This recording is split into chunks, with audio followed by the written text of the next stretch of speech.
إن الحمد لله الأكرم الذي خلق الإنسان وكرم وعلمه من البيان ما لم يعلم فسبحان الذي لا يحصى امتنانه باللسان ولا بالقلم ونشهد أن لا إله إلا الله وحده لا شريك له ونشهد أن سيدنا وسندنا وحبيبنا ونبينا ومولانا محمد الذي أرسله بالحق بشيرا ونذيرا وداعيا إلى الله بإذنه وسراجا منيرا أما بعد فقد قال الله تعالى في كلامه المجيد وفيه فرقانه الحميد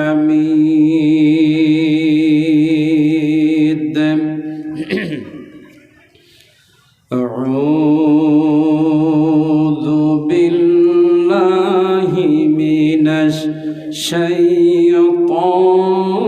الشيطان الرجيم بسم الله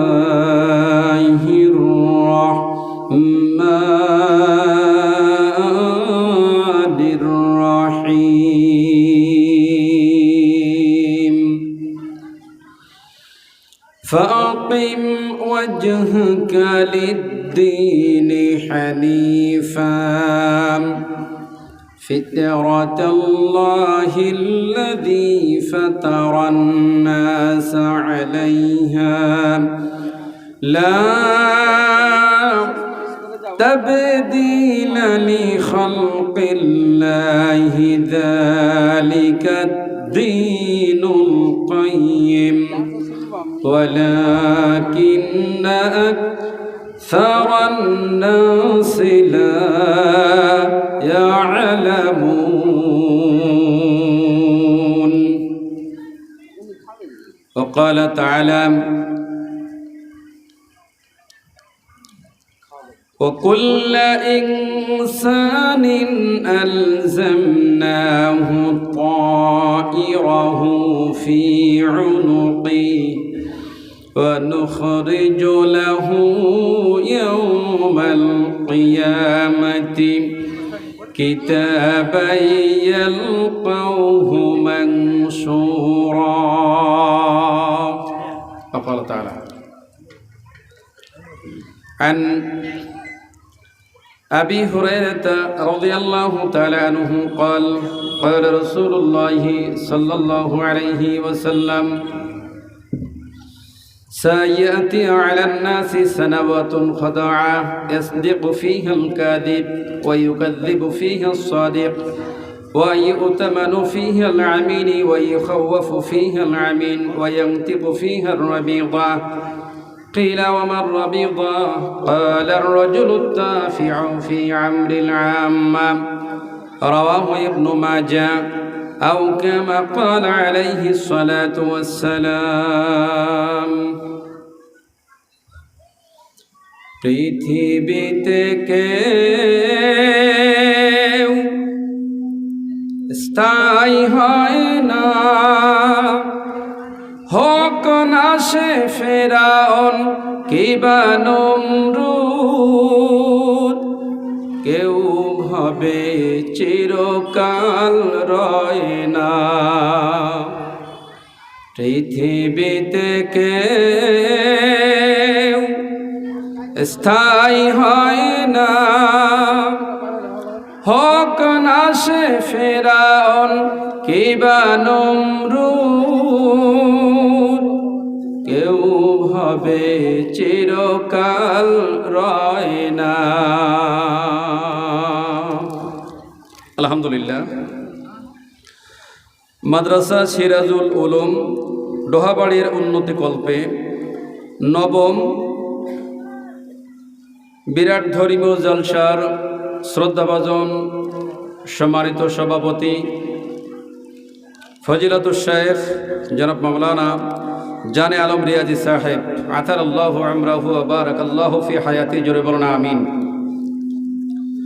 আজকে এই মহতি জলসার সহসভাপতি, বিশেষ অতিথিবৃন্দ, আমন্ত্রিত ওলামায়ে কেরাম, ওলামায়ে হজরত, বিশেষ করে আমার আগে যিনি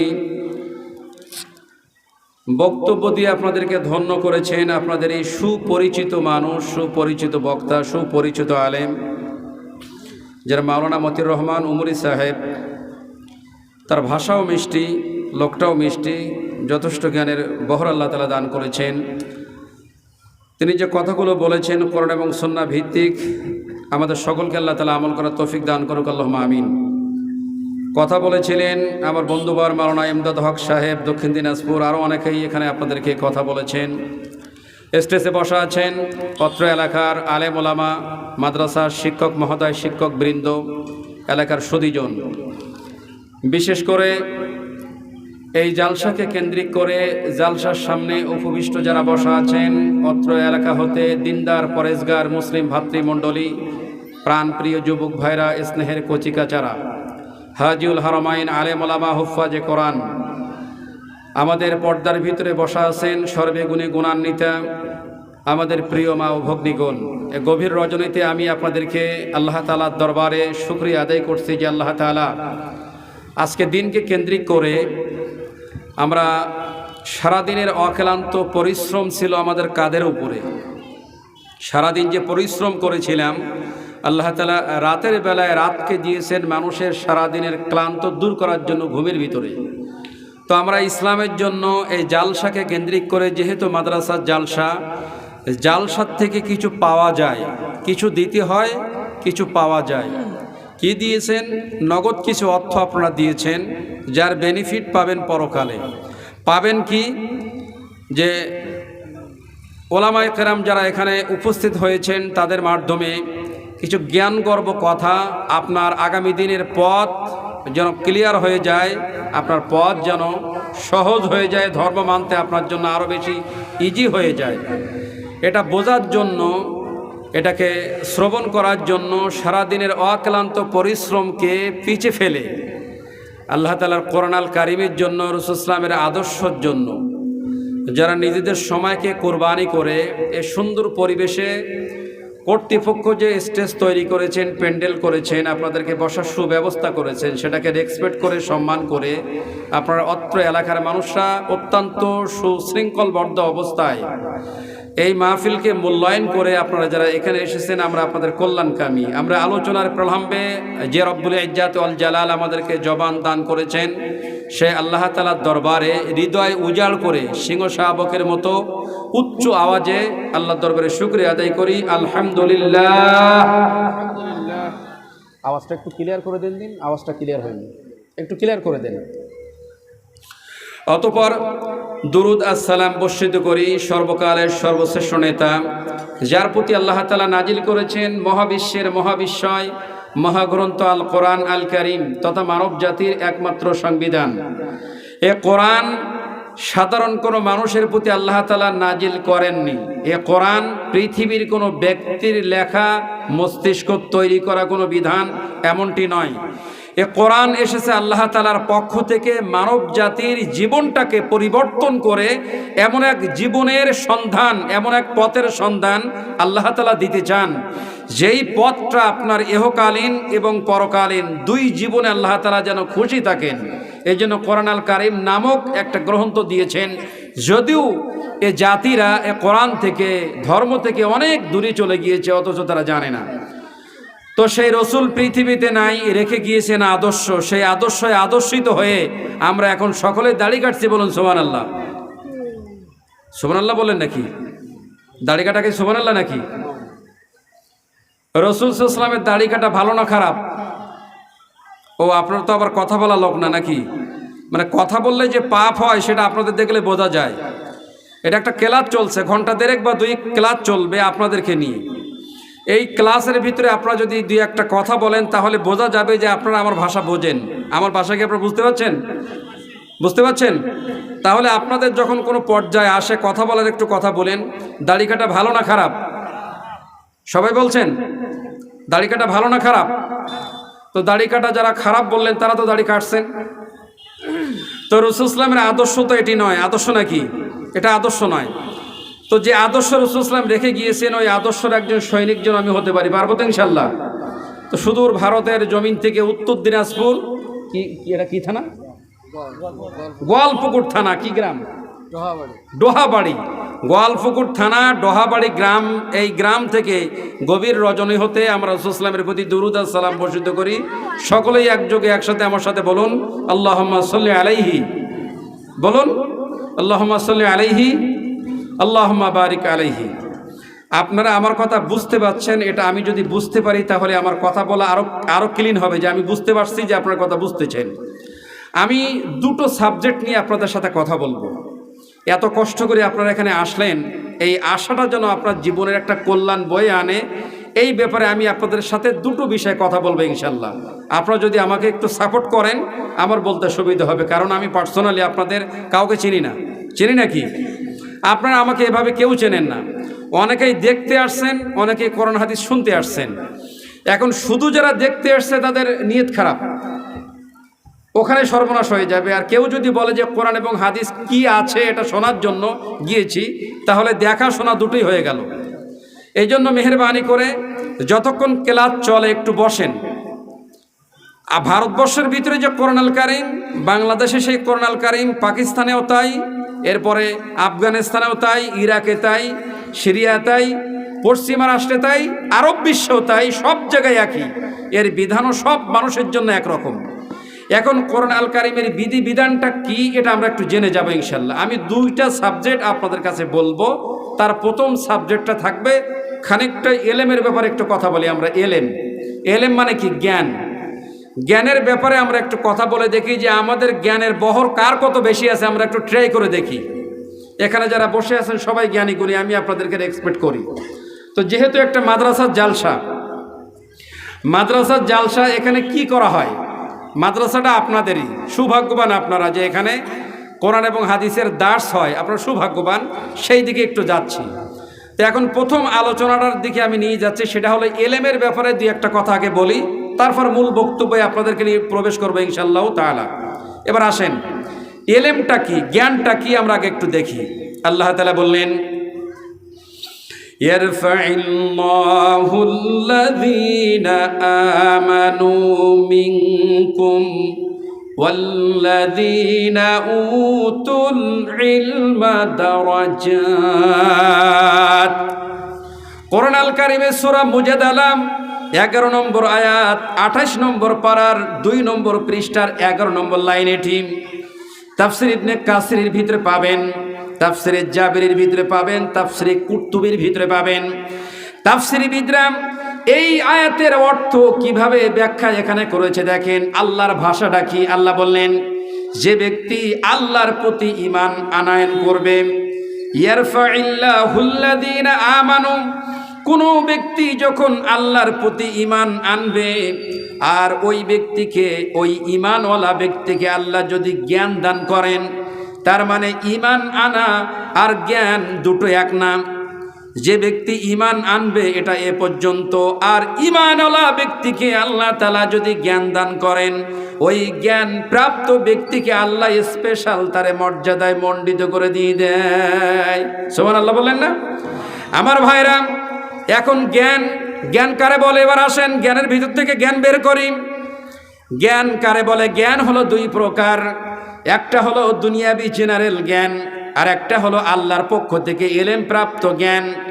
এই জ্ঞানের বিশেষ কিছু তারতম্য আছে। কোথায় পাবেন এটা? খুলে যান সূরা আনআম 122 নম্বর আয়াত, 8 নম্বর পারার 1 নম্বর পৃষ্ঠার 3 নম্বর লাইনে আল্লাহ তাআলা বললেন, আওয়ামান কানা মাইতান ফাআহইয়াইনাহু ওয়া জাআলনা লাহু নূরান ইয়ামশি বিহি ফিন-নাস কামান মাসালুহু ফিয-যুলুমাতি লাইসা বিখারিজিম মিনহা।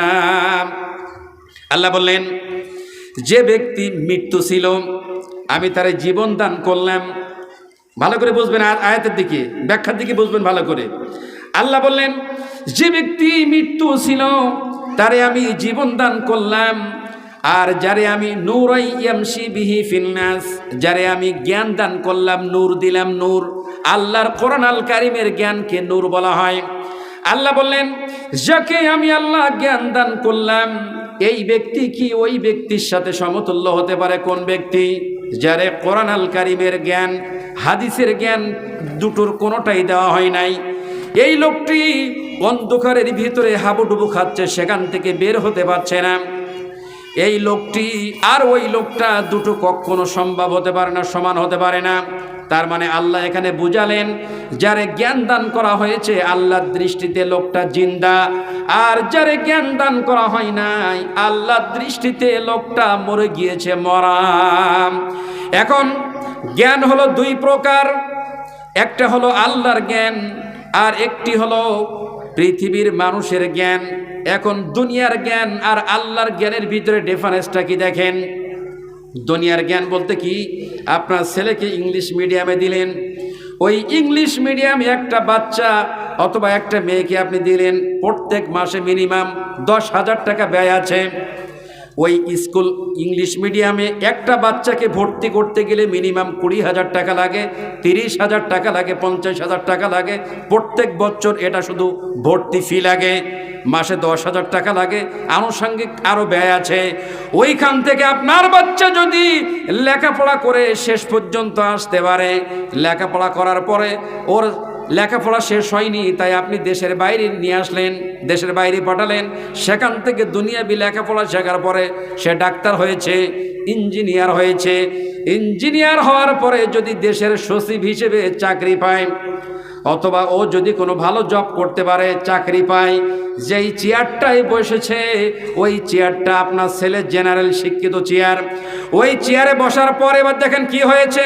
ও যদি ইঞ্জিনিয়ার হয়, ওর জ্ঞান, ওর লেখাপড়া ছিল দুনিয়ার লেখাপড়া। দুনিয়ার লেখাপড়ার তারতম্যটা দেখেন। যেই চেয়ারে বসে জ্ঞান অর্জন করে চেয়ারে বসেছে, ওই ইঞ্জিনিয়ারের কাছে এই রোডটার স্যাংশন হয়েছে, ইটাহার থেকে কিষানগঞ্জ এই রোডটা, হাই ন্যাশনাল রোডটা স্যাংশন হয়েছে রাষ্ট্রীয়ভাবে। এখন ইঞ্জিনিয়ারের কাছে গিয়েছে ক্যাটালগ আনার জন্য, ম্যাপ তৈরি করার জন্য, বোঝার জন্য। এই রোডটা স্যাংশন করার জন্য 200 কোটি টাকা বাজেট হয়েছে। কয়টা কোটি? 200 কোটি টাকা বাজেট হয়েছে। ওই ব্যক্তি ইঞ্জিনিয়ারের কাছে যখন নিয়ে গিয়েছে, ওই এমন জ্ঞান ইংলিশ মিডিয়াম থেকে, পশ্চিমা রাষ্ট্রের কাছ থেকে, ইউরোপ আমেরিকার জ্ঞান, লেলিহিন আব্রাহাম লিঙ্কনের জ্ঞান এমনভাবে ধারণ করেছে, ওই প্ল্যানিংয়ের ভিতর থেকে, ইঞ্জিনিয়ারিং ম্যাপের ভিতর থেকে, ক্যাটালগ থেকে এমনভাবে রোডের ওই টাকাগুলা কলম দিয়ে ও আটকাই ফেলেছে, কলম দিয়ে এমন শিক্ষিত মার দিয়েছে। 200 কোটি টাকার স্যাংশনের রোডের ভিতর থেকে 2 থেকে 5 কোটি টাকা কখন কলমের পাক থেকে ঘুরে ওর পেটের ভিতরে আসছে, দুনিয়ার কোনো মানুষ বুঝতে পারলো না কেমনে তার পেটের ভিতরে গিয়েছে। এটা হলো দুনিয়ার জ্ঞান। এটা কিসের জ্ঞান? এটা হলো দুনিয়ার জ্ঞান। এবার দেখেন আল্লাহর ভাষা কি। চলে যান সূরা মাইদার ভিতরে, আল্লাহ তাআলা বললেন, কোনো ব্যক্তি যদি চুরি করে দেশের টাকা, আর এটা যদি প্রমাণিত হয়ে যায়, এটা যদি সত্যিকার অর্থে প্রমাণ হয় চুরি করেছে, যদি আপনি প্রমাণ করতে পারেন আল্লাহর দৃষ্টি অনুযায়ী, তাহলে তার ডান হাতের কবজির থেকে কেটে দিতে হবে। যেই বাচ্চাকে লক্ষ কোটি কোটি টাকা ব্যয় করে ইঞ্জিনিয়ার বানালেন, আপনার টাকা যেই বাচ্চার পিছনে ব্যয় করেছেন, ও হলো জাতীয় চোর হয়েছে, ও ডাকাত হয়েছে, ও দেশের সম্পদ চুরি করে ফেলেছে। আল্লাহর দৃষ্টিতে আপনার ছেলের বিচার যদি পৃথিবীর জমিনে করা যেত, কোরআন আল কারিমের আইন অনুযায়ী আল্লাহ বললেন আপনার ইঞ্জিনিয়ার ছেলের ডান হাতের কবজি কেটে দেওয়া হতো, ও ডান হাতের কবজি আর থাকবে না। এটা হলো দুনিয়ার শিক্ষা। এটা কিছু শিক্ষা? এটা হলো দুনিয়ার শিক্ষা। আর এই শিক্ষা পৃথিবীর মানুষরা দেওয়ার জন্য পাগল হয়ে আছে, কারণ আমার ছেলেটাকে ভালো একটা জায়গায় নিয়ে যেতে হবে, ভালো একটা ভবিষ্যৎ তার আমি করতে চাই, আমার ছেলের লেখাপড়া করে ভালো একটা পজিশন তারা দিতে হবে, আমার ছেলের দায়িত্ব আমি নিয়ে ফেললাম। অথচ আল্লাহ তাআলা বললেন, ওয়ামা মিন দাব্বাতিন ফিল আরদি ইল্লা আলাল্লাহি রিজকুহা। এই পৃথিবীতে এমন কোনো বিচক্ষণশীল জীব নাই, এমন কোনো প্রাণী নাই যার রিস্কের দায়িত্ব আমি আল্লাহ নিজে গ্রহণ করি নাই। আপনি পৃথিবীতে আসার আগে 50,000 বছর আগে আল্লাহ আপনার রিজিকের দায়িত্ব আল্লাহ নিয়েছেন। পৃথিবীতে আসার পরে আমি বাবা আমার ছেলের দায়িত্ব আমি নিয়েছি। তার মানে আমি যদি এই ইঞ্জিনিয়ার লেখাপড়া না করাই, ডাক্তার যদি না পাশ করাই, ওরে যদি অফিসার না বানাই, ও কিভাবে খাবে? তার মানে আমি ইমানদার বলে যে দাবি করেছিলাম, আমার ভিতরে এমন জ্ঞান আছে, আমার ওই জ্ঞানটা আল্লাহর দৃষ্টিতে মরা জ্ঞান, ওই জ্ঞানের দাম নাই। যার কারণে আমি ভাবা শুরু করে দিয়েছি আমার ছেলের ভবিষ্যৎ ভালো হবে না, আমার ছেলের ভবিষ্যৎ ভালো করতে হবে। তাই আমার ছেলের ভবিষ্যৎ করতে যেয়ে ওরে আমি ডাকাত বানাই দিলাম, চোর বানাই দিলাম। আল্লাহর দৃষ্টিতে আমার ছেলেকে, আল্লাহর দৃষ্টিতে, আল্লাহর সীমানা, আল্লাহর বিচারে আমার ছেলেটাকে আল্লাহর কাঠগড়ায় ঠেলে দিলাম আমি বাবা। কারণ আমার ভিতরে জ্ঞান নেই। আমার ভিতরে কি নেই? আমার ভিতরে তো জ্ঞানই নেই। আল্লাহ বললেন, তোর রিজিক, তোর ছেলের রিজিক, তোর 14 গোষ্ঠীর রিজিক আমি নিলাম, আর তুমি তোমার ছেলের দায়িত্ব কাঁধে কেমনে নিলে? এত বড় কুফরি তুমি কেমনে করলে? এটা হলো দুনিয়ার মানুষের জ্ঞান। এটা কিসের জ্ঞান? দুনিয়ার মানুষের জ্ঞান হলো এটাই। সুতরাং এখান থেকে আমাদেরকে বের হয়ে আসতে হবে। এবার আল্লাহর জ্ঞান কি? আমার ভাইরা, সাপোজ একটা আপনাকে রেফারেন্স দিলাম এটি। এবার আল্লাহর জ্ঞান কি একটু লক্ষ্য করে দেখেন। আল্লাহ রাসূল সাল্লাল্লাহু আলাইহি ওয়াসাল্লাম তিনি বললেন, হাদিসটি পাবেন বুখারী, মুসলিম, তিরমিজি, বিশেষ করে বুখারী, মুসলিম এবং বাংলা তিরমিজির ভিতরে 5156 নম্বর হাদিস। হাদিসটার রাবী হযরত আবু হুরায়রা, তিনি বললেন, ইয়াতাকাবারুজ জামানু ওয়া ইয়াকবিদুল ইলমু ওয়া তাযহারুল ফিতনা ওয়া ইলকুশুহা ওয়া তাকসারুল হারাজ। আল্লাহর নবী তিনি বললেন, হযরত আবু হুরায়রা হাদিসটা বর্ণনা করেছেন, বিশ্বনবী তিনি বললেন, ইয়াতাকাবারুজ জামানু, এমন একটা সময় আমার উম্মতের সামনে আসছে যাদের কাছ থেকে দ্রুত টাইম চলে যাবে, হায়াত ফুরাই যাবে। মানুষের হায়াত যদি 60 বছর হয়ে যায়, 70 বছর হয়ে যায়, মানুষরা বলবে এর লোকটার অনেক হায়াত হয়ে গেল, অনেক বয়স হয়ে গিয়েছে। তার মানে 70 বছর বয়স যদি হয়, তাহলে সমাজে তার দাম থাকবে না, দ্রুত মানুষের কাছ থেকে সময় চলে যাবে। ওয়ায়াকবিদুল ইলমু, মানুষের কাছ থেকে আল্লাহ ইলম উঠাই নেবেন। কি করবেন? এইখানে বিরাট একটা বিশাল একটা গবেষণা আছে এখানে। কথাটা ভালো করে খুলবেন, এখানে ভালো করে শুনবেন। আল্লাহর নবী বললেন, ওয়ায়াকবিদুল ইলমু, ইলম উঠে যাবে পৃথিবীর থেকে। সাহাবারা বললেন, ইয়া রাসূলুল্লাহ, পৃথিবীর থেকে কেমনে আল্লাহ ইলম উঠাবেন? আল্লাহ বললেন, পৃথিবীর থেকে আল্লাহ তাআলা দুইভাবে ইলম উঠাবেন। দুনিয়ার শিক্ষাটাকে আল্লাহ ইলম বলেননি, বিশ্বনবী তিনি ইলম বলেননি, এগুলো শিক্ষা সমূহ। আল্লাহর নবী বললেন, পৃথিবীর থেকে আল্লাহ ইলম উঠাই দিবেন, জ্ঞান উঠাই দিবেন দুইভাবে। এক নাম্বার, এই যে আমার ডান পাশে জানে আলম মাওলানা রিয়াজি সাহেব বসে আছেন, যার সাথে টেলিফোনে আমার কথা হয়, দাওয়াতটা নিয়েছিলাম তার মাধ্যমে এখানে আমি এখানে আসবো, এটা আমি নিজেও জানতাম না, আল্লাহর নির্দেশে এখানে আসা। এই আলেম এখানে ডান পাশে বসে আছেন, তার ভিতরে যে আল্লাহ জ্ঞান দান করেছেন। আল্লাহর নবী বললেন, গ্রামের ভিতরে আল্লাহ তাআলা যে হক্কানি আলেম, যেই আলেমের কলিজায় আল্লাহ জ্ঞান রেখেছেন, যদি কোনো গ্রাম থেকে আল্লাহ ইলম উঠাই নিতে চান, ওই আলেমদেরকে, হক্কানি ব্যক্তিদেরকে আল্লাহ মরণ দিবেন। কি করবেন? যাদের কাছে আল্লাহ জ্ঞান দিয়েছেন। জ্ঞান কেমন জিনিস? জ্ঞানের মায়ের, পৃথিবীতে শ্রেষ্ঠ মায়ের হলো জ্ঞানের মায়ের। এই এলাকায় হক্কানি আলেম আছে, মানুষরা ভুলভাল ফতোয়া দিতে পারবে না ভয়তে, যে ওখানে ভালো আলেম আছে, ভুল ফতোয়া দিলে বিপদ আছে। এখন আল্লাহর রাসূল সাল্লাল্লাহু আলাইহি ওয়াসাল্লাম তিনি বললেন, আল্লাহ পৃথিবীর থেকে কিভাবে ইলম উঠাই নেবেন? জ্ঞান থাকবে না, জ্ঞান শূন্য হয়ে যাবে মানুষ। কখন? এক, হক্কানি আলেমদেরকে আল্লাহ তাআলা মরণ দিবেন। হক্কানি আলেম যখন পৃথিবীর থেকে মরণ শুরু হয়ে যাবে, পৃথিবীর মানুষ তখন জেনে রাখবে আল্লাহর ইলম পৃথিবীর থেকে চলে যাওয়া শুরু হয়েছে। কি শুরু হয়েছে? আল্লাহর ইলম পৃথিবীর থেকে চলে যাওয়া শুরু হয়েছে। দুই, আরেকভাবে পৃথিবীর থেকে ইলম চলে যাবে। আরেকটা হলো এই যারা হক্কানি আলেমরা হক বলতে পারে, জাতির কাছে হক কথা বলতে পারে, ওই হক্কানি আলেমদের গলার টুটি ধরে ফেলবে। ভালো করে কথা বুঝবেন। ও প্রিয় মুসলিম ভাতৃমণ্ডলী, কোথায় আছেন আপনি? সকাল থেকে সন্ধ্যা পর্যন্ত জমির পিছনে আছেন, ভাবছেন আমাকে খাওয়ার প্রয়োজন, আমার এটাই বোধহয় দরকার। আপনি কি জানেন পৃথিবীতে যদি আল্লাহ তাআলা এলেম উঠাই দেন তাহলে আপনার এই চাষাবাদ চলবে না। যতদিন পর্যন্ত আল্লাহ পৃথিবীতে এলেম রাখবেন ততদিন পর্যন্ত পৃথিবীর মসনাদ আল্লাহ সোজা রাখবেন। যেদিন আল্লাহ পৃথিবীর থেকে এলেম উঠাই দেবেন, এই পৃথিবীতে কোনো জালেমের মসনাদ বলেন, মুমিনের মসনাদ বলেন, আপনার ঘর বাড়ি অট্টালিকা যাই বলেন, পৃথিবীতে আল্লাহ তাআলা রাখবেন না যদি এলেম পৃথিবীতে না থাকে। রাসূল বললেন দুইভাবে এলেম পৃথিবীতে আল্লাহ উঠাই নেবেন। এক, হক্কানি আলেমের মরণ। দুই নাম্বার, হক্কানি আলেম যারা জাতির কাছে হক কথা বলতে জানে, ওই হক্কানি আলেমদের গলার টুটি ধরবে জালেমরা। কারা ধরবে? আচ্ছা, আপনারা কথা বলছেন না কেন? কারা ধরবে? জালেম। এখন জালেম কারা? জালেম কাদের বলা হয়? আপনি আপনার জ্ঞান দিয়ে চারপাশে একটু তাকাই দেখেন তো দেখি জালেম কারা। আপনি ভালো করে বুঝতেও পারছেন মাদ্রাসার শিক্ষা ব্যবস্থা দিনের পর দিন অকেজো হয়ে যাচ্ছে, বন্ধ হয়ে যাচ্ছে। আপনি ভালো করে জানেন হক্কানি আলেমরা আজ কথা বলতে পারছে না। কথা বলতে গেলে বিরাট বিপদ রয়েছে। এর মানে হলো এটাই বিরাট ষড়যন্ত্র চলতেছে। এটি বিশ্বনবীর হাদিসের সাথে সমন্বয় করে এখন দেখা যাচ্ছে ওই অবস্থার ভিতরে আমরা এখন পড়ে গিয়েছি। সুতরাং এলাকাবাসীর জন্য আমি আল্লাহর কাছে দোয়া করি, এই এলাকার মানুষ এত বড় সৌভাগ্যবান যে এই এলাকায় একটা শিক্ষা ব্যবস্থা আছে, দ্বীনি ইলমি শিক্ষা ব্যবস্থা আছে। এই দ্বীনি ইলমি শিক্ষা ব্যবস্থা যত প্রসার করতে পারবেন আপনার ভাগ্য তত বেশি ভালো হবে। তবে একটা জিনিস মনে রেখেন, একটা হাই মাদ্রাসার শিক্ষকের বেতন, একটা প্রাইমারি স্কুলের শিক্ষকের বেতন সর্বোচ্চ 30-40 হাজার টাকা, আর একটা খারেজি মাদ্রাসার শিক্ষকের বেতন 8,000-এর নিচে, 10,000-এর নিচে দিয়ে রাখছি আমরা। কারণ আমরা জানি এইখানকার শিক্ষকরা খায় না, এরা কাঠের গায়ে, এদের খাওয়া নাই, এদের বউ নাই, বাচ্চা নাই, খালি এরা এলেম চর্চা দিয়ে যাবে। মানে দুনিয়ার গরিব হবে এরাই। আজ যারা জেনারেল শিক্ষিত তারাই প্রস্রাব করবে, রাতের বেলায় জেনা করবে, মদ পান করবে, ওদের বেতন 50-60 হাজার টাকা, ওদেরও কোনো অসুবিধা নেই। 50,000 টাকা বেতনে ও সংসার চলে না। আর 8,000-10,000 টাকা বেতন একটা ইমাম, একটা ভালো আলেমকে দেওয়া হয় না, ও সংসার আল্লাহ নিয়ে যাচ্ছে কোনো মতে। এরপরও আমাদের চোখে এমন কালো চশমা দেখতে পাই না আমরা।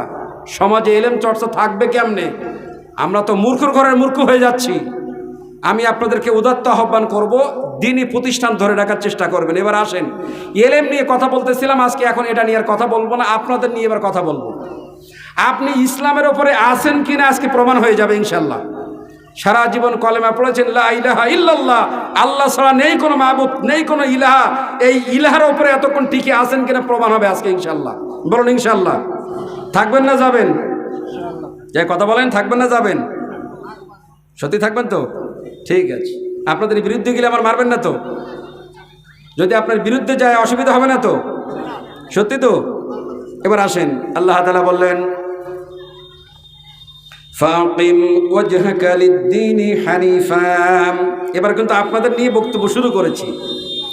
ফাকিম ওয়াজহাকা লিদ-দীনি হানিফা, সূরা রুম 30 নম্বর আয়াত। এখানে হাফেজ বসা আছে, আলেম আছে, আরবি বললে অর্থ বোঝে তারা, মানে আমি কি বলতে যাচ্ছি। আল্লাহ তাআলা এখানে বললেন ফাকিম ওয়াজহাকা লিদ-দীনি হানিফা, তুমি তোমাকে দ্বীনের জন্য, ইসলামের জন্য একানিষ্ঠ করো। এ কাকে বললেন? আমাকে বললেন। আমাকে বলতে কি আমি, আমার ভিতরে আপনি। আল্লাহ বললেন তোমাকে বলছি কি, ফাকিম ওয়াজহাকা লিদ-দীনি হানিফা, তুমি তোমাকে দ্বীনের জন্য একানিষ্ঠ করো। দ্বীনের জন্য একানিষ্ঠ আল্লাহ আমাকে কেন বললেন? আমি কে? আমার কি পরিচয়? আমি কোত্থেকে এসেছি? আমার বংশ পরম্পরা কোথায়? এবার আসেন, আল্লাহ কেন আমাকে ইন্ডিকেট করলেন? এত অসংখ্য সৃষ্টি জগতের ভিতরে আল্লাহ আমারে কেন চয়েস করলেন? তাহলে নিশ্চয় আমার ভিতরে কিছু না কিছু আছে, আমার ভিতরে আল্লাহর কিছু না কিছু চাওয়া পাওয়া আছে। তাহলে এবার আমার দৃষ্টিভঙ্গি চেঞ্জ করতে হবে।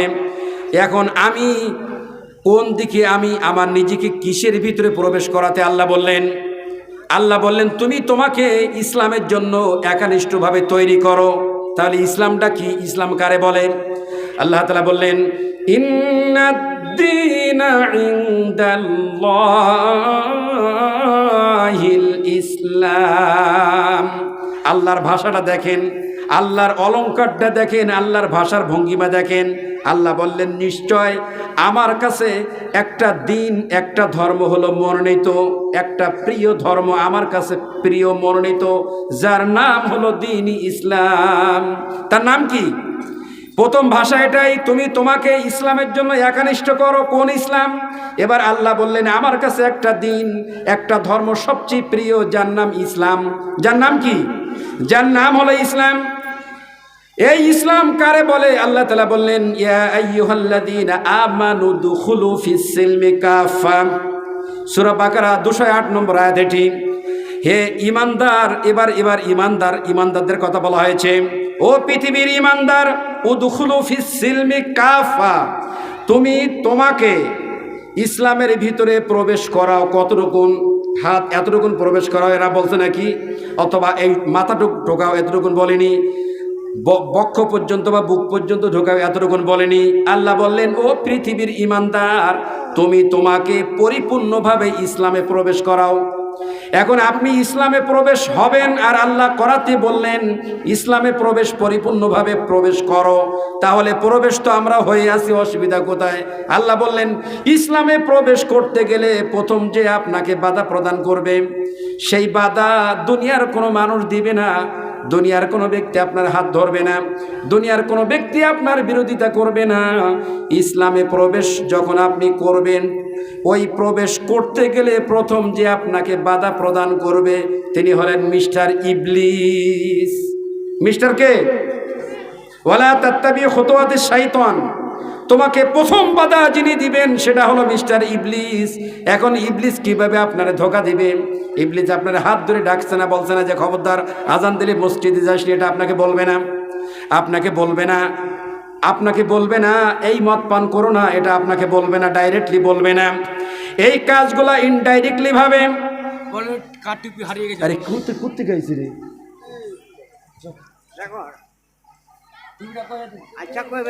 আল্লাহ তাআলা বললেন, শয়তান তোমাকে ইনডাইরেক্টলি ভাবে এমনভাবে আকৃষ্ট করে ফেলবে, যার কারণে তুমি পরিপূর্ণ ইসলামের ভিতরে প্রবেশ করতে পারবে না, বা পারলেও না।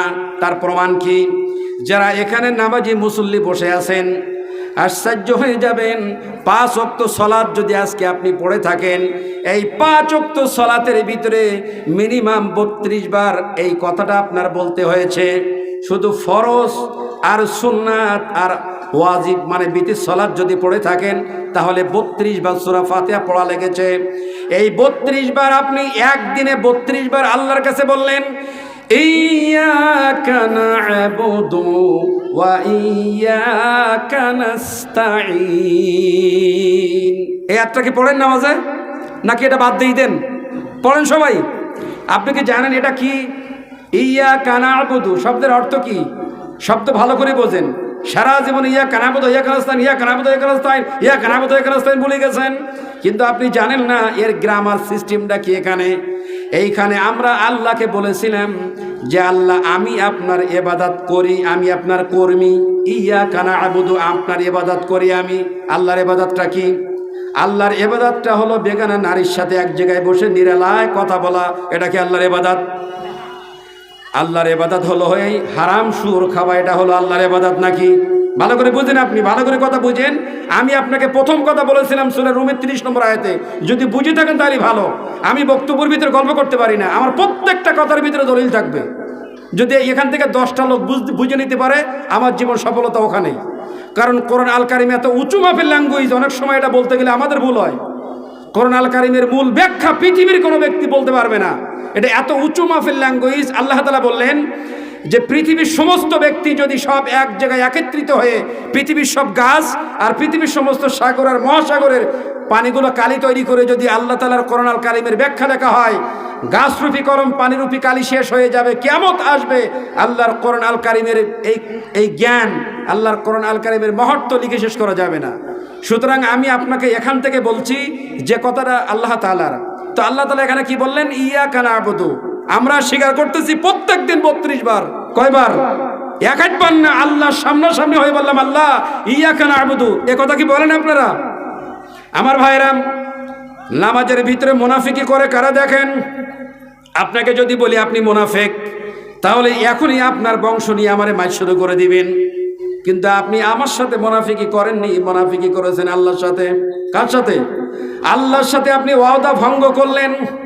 আর আল্লাহ বললেন যারা ওয়াদা ভঙ্গ করে এরা হলো মুনাফিকের প্রথম লক্ষণ হলো এটাই, ওয়াদা ভঙ্গকারী। এটা কি? ওয়াদা ভঙ্গকারী। নামাজের ভিতরে কোনো ব্যক্তি যদি আল্লাহর সাথে ওয়াদা দিয়ে আসে, ইয়াকা না'বুদু, আল্লাহ আমি আপনার ইবাদত করি, এই কথা আল্লাহর কাছে আপনি বলে আসলেন, তো আল্লাহর ইবাদত কারে বলে? কোনোদিন আল্লাহর ইবাদত করার আগেই বুঝে ইবাদত করতে পেরেছিলেন আপনি? আল্লাহর ইবাদত কারে বলে? আপনি সকালে ঘুম থেকে উঠলেন, ঘুম থেকে উঠে মাঠে গেলেন, কর্মকাণ্ড করলেন, সব কিছু কর্মকাণ্ড করে জোহরে আসলেন, জোহরের সালাত আদায় করলেন, আসরের সালাতে গেলেন, আবার আসলেন, কর্মকাণ্ড করলেন, মাগরিবি গেলেন, আবার ফিরে আসলেন, এশার সালাতে গেলেন, আবার ফিরে এসে ঘুমালেন, ফজরের সালাতে গেলেন। এই যাওয়া আর আসার ভিতরে আপনার পরিবর্তন কতটুকু হয়েছে এটাই দেখার বিষয়। প্রত্যেকবার যে বলেন ইয়াকা না'বুদু, আল্লাহ আমরা আপনার ইবাদত করতেছি, তো আল্লাহর ইবাদত মানে এমন নয় যে খাবারটা আপনি খাইছেন খাবারের ভিতরে ছিল হারাম। আল্লাহর নবী বললেন লা ইয়াদখুলুল জান্নাতা জাসাদুন আও গুযিয়া বিল হারাম। কোন ব্যক্তি যদি খাবারের ভিতরে হারাম খায়, ওই হারাম খারিত যে শরীরটা রক্ত বীর্য মাংস যা কিছু হয়েছে ওই শরীরটা আল্লাহর জান্নাতে যাবে না, আল্লাহর জাহান্নামে যাবে। এখন আপনি হারাম খাচ্ছেন আর আপনি বলছেন ইয়াকা না'বুদু, আল্লাহ আপনার ইবাদত করে, আপনার ইয়াকা না'বুদু টিকলো না। আপনি ইয়াকা না'বুদু বললেন, আপনার মেয়েকে বেপরদায় বের করে দিলেন। আপনার বয়সপ্রাপ্ত মেয়ে, যেই মেয়েটার তার মাথার থেকে পা পর্যন্ত সব জায়গা দামি, সব জায়গা মর্যাদা, আপনার মেয়েকে স্কুলে পাঠালেন। যেই মেয়েটার বয়স মিনিমাম 15 বছর, যার উঁচু নিচু সব কিছু হয়ে গিয়েছে, বয়সপ্রাপ্ত সাবালেকা হয়ে গিয়েছে, ওই মেয়েটার এত দাম এত মর্যাদা আপনাকে কি দিয়ে বুঝায় আমি শোনেন। হযরত ওমর রাদিয়াল্লাহু তাআলা আনহুর খেলাফতের জামানার কথা একটা বলি আপনাকে। আমাদের দৃষ্টিভঙ্গি কত খারাপ দেখেন। এলেম যদি না থাকে তাহলে এটাই হবে, এই জন্য প্রথম এলেমের কথা বলেছিলাম। হযরতে ওমর রাদিয়াল্লাহু তাআলা আনহুর জামানা, তিনি যখন দ্বিতীয় খলিফা হলেন, ওই সময় একটা যুদ্ধের ময়দানে যখন তার সেফাইদেরকে সোলজারদেরকে পাঠালেন, একজন বৃদ্ধ হযরতে ওমরের কাছে এসে নালিশ করে বললেন, ওগো ওমর শুনে নাও, আমার ছেলেকে তুমি যুদ্ধের ময়দানে প্রেরণ করেছ, আমার বাড়িতে আমার বউ আছে, বৌমা আছে, যুবতী বৌমা, এখনো বাচ্চা কাচ্চা হয় নাই। একজন সন্ত্রাসী, একজন ব্যক্তি আমার প্রত্যেক রাত্রে আমার বৌমার ইজ্জতের উপরে হানি দেওয়ার জন্য আসছে। আমার বৌমার ইজ্জত নষ্ট করার জন্য বারবার প্রত্যেক রাত্রে এসে হামলা দিচ্ছে। আমি কোনো মতে ঠেকাইছি, আজকে রাত্রেও সে আসবে। আমি জানি না আমার বৌমার ইজ্জত লুণ্ঠন হবে কিনা, আমি জানি না ঠেকাতে পারবো কিনা জানি না। তবে শুনে নাও, আজ রাতে যদি আমার বৌমার ইজ্জত নষ্ট হয়ে যায়, সতীত্ব যদি নষ্ট হয়ে যায়, ওমর তোমার বিরুদ্ধে আমি আল্লাহর দরবারে মামলা প্রদান করব। এটা শোনার সাথে সাথে হযরত ওমর বললেন, ও বৃদ্ধ শুনে নাও, ও বৃদ্ধ মহিলা, আজ তুমি তোমার বাড়িতে যেই বাতি জ্বলে ওই বাতিটা জ্বালাবে না, অন্ধকারের ভিতরে রাখবে। তুমি তোমার ঘরের দরজা আটকাই রাখবে, আমি ওমর না বলা পর্যন্ত দরজা খুলবে না। যাও, বাড়িতে চলে যাও। বৃদ্ধ মহিলা চলে গেলেন। এবার ওমর ওই বাড়িতে রাতের বেলায় তরবারি নিলেন। খুব দুশ্চিন্তার ভিতরে তিনি পড়ে গেলেন। এই যুদ্ধের সময় আমার বয়সপ্রাপ্ত ছেলেটাই হলো আমার বাড়িতে আছে, আর তো ম্যাক্সিমাম কেউ বাড়িতে নেই। আমার মন বলে ওই মহিলার বাড়িতে আমার ছেলে গিয়েছে, আর আমার ছেলে যদি ওই মহিলার বাড়ি বা তার বৌমার সতীত্বের উপরে হাত দেয়, আমি ওমর অবশ্যই তার ছেড়ে দিয়ে কথা বলতে পারবো না। আমার ভাইরা, ওমর এবার দ্বীপ্রহে তরবারি নিয়ে অতন্ত্রই প্রহীর মতো অপেক্ষা করতেছেন, যদি ওই ব্যক্তি আসে আজকে ফয়সালা হবে তরবারির মাধ্যমে। কারণ একজন মহিলার ইজ্জত এত বেশি, আর দুনিয়া মাতা ও খৈরুল মাতা ও দুনিয়া ইমরাতুস সালিহা।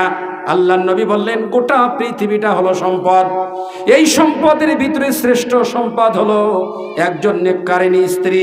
গোটা পৃথিবী বিক্রি করে যদি এক সাইডে রাখা হয় আর একজন মহিলার সতীত্ব যদি একদিকে রাখা হয়, আল্লাহর নবীর ভাষা অনুযায়ী গোটা পৃথিবীর চাইতে একজন নারীর সতীত্ব বেশি দাম। অথচ এই নারীদের সতীত্ব এখন বিক্রি হয় 200 টাকায়, নারীদের সতীত্ব বিক্রি হয় 50 টাকায়। নারীদের সতীত্ব নিজে এখন নারীরা বিক্রি করে দিচ্ছে, দিচ্ছে না? এটি আপনি রোডে যান, ঘাটে যান, ট্রেনে যান, বাজারে যান, যদি ঈদের সময় আপনি মার্কেটে যান, মহিলাদের কেনের গুঁতো দিতে দিতে আপনার গায়ে ব্যথা হবে, ব্যথার বাড়ি খাওয়া লাগবে আপনার। আপনি কলকাতায় যান, ইমান নিয়ে বাড়ি আসবেন না, ইমান কলকাতার জমিনে দাফন করে বাড়ি আসা লাগবে। মহিলাদের চকচকা উরু, পেট পিট উঁচু নিচু যা আছে সব দেখতে পাবেন আপনি।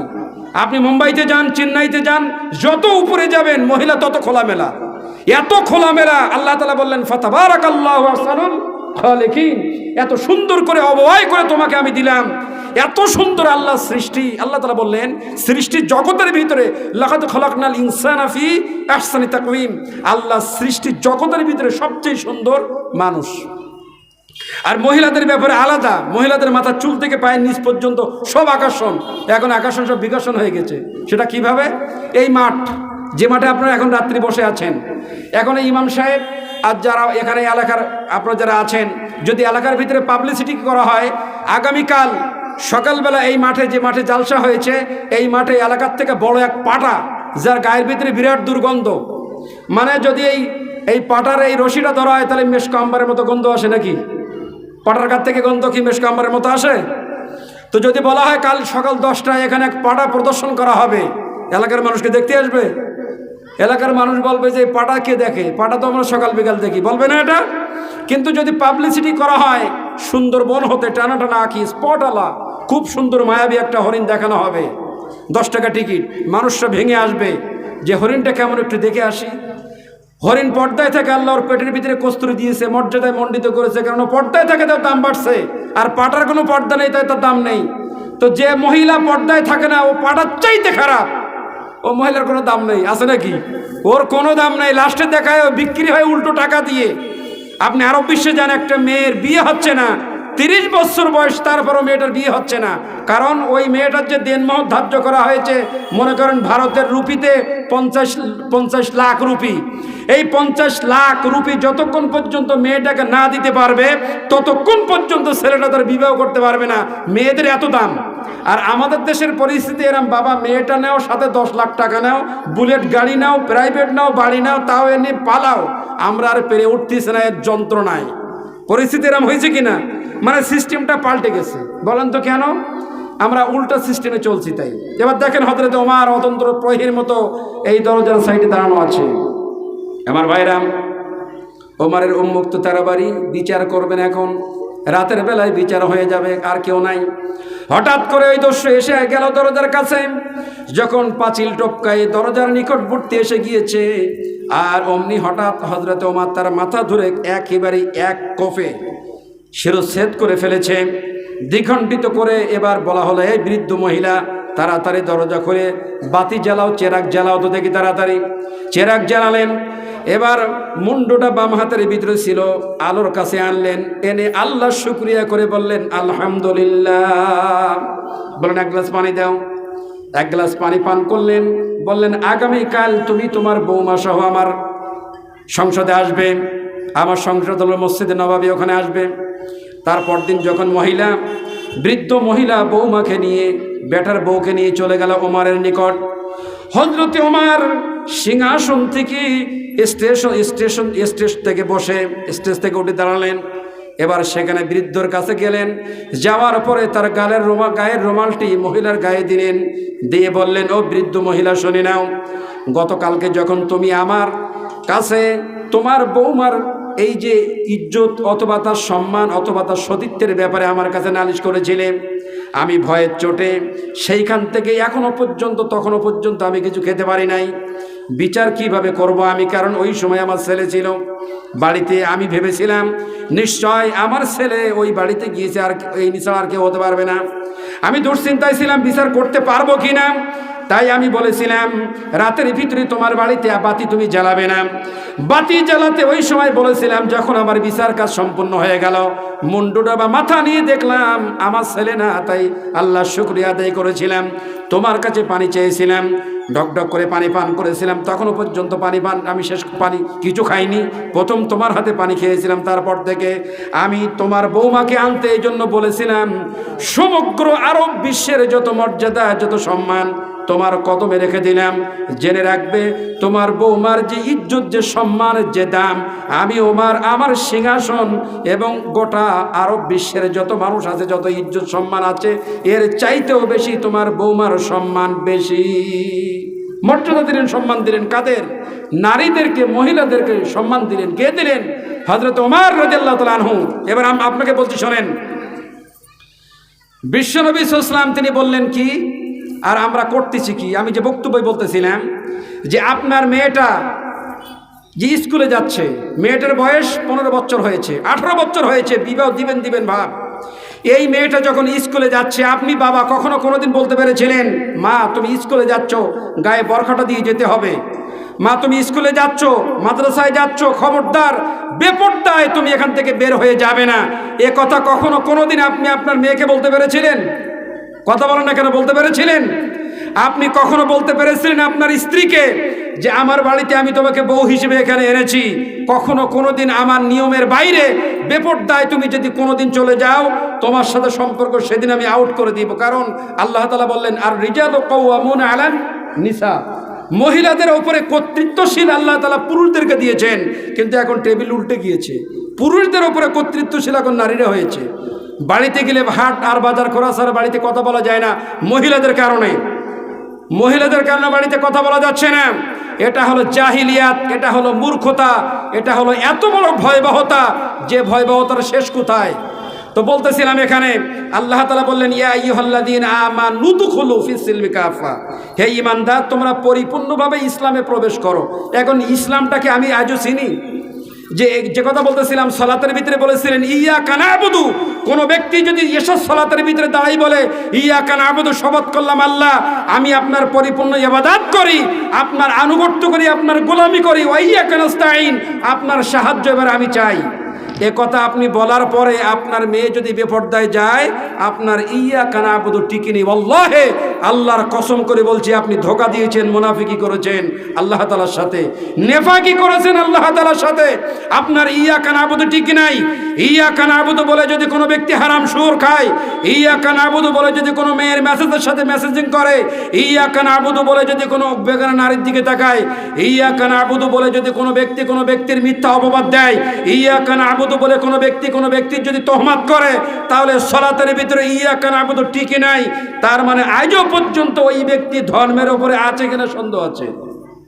এটা ইয়াকা না'বুদু চলে না। এই জন্য আল্লাহ তাআলা প্রথম বললেন ফাকিম ওয়াজহাকা লিদ-দীনি হানিফা, তুমি তোমাকে ইসলামের জন্য একানিষ্ঠ করো। কেন আমাকে বললেন?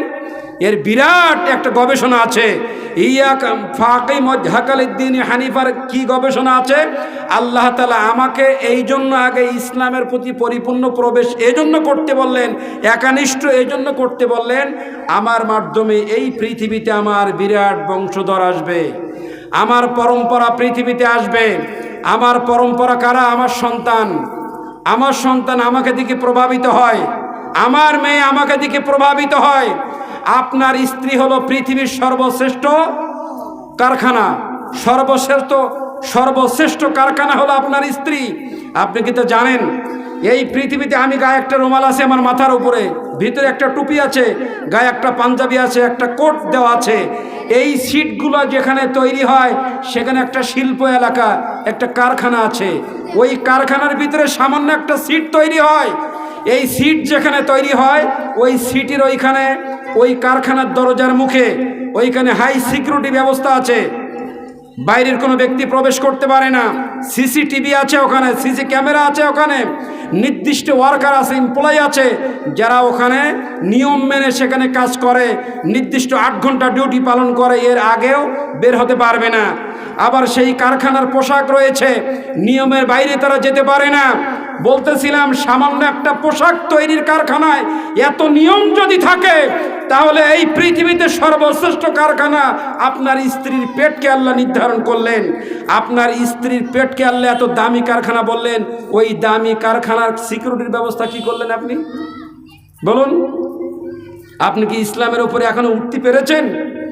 আপনি কি ইসলামের উপরে এখনো আছেন?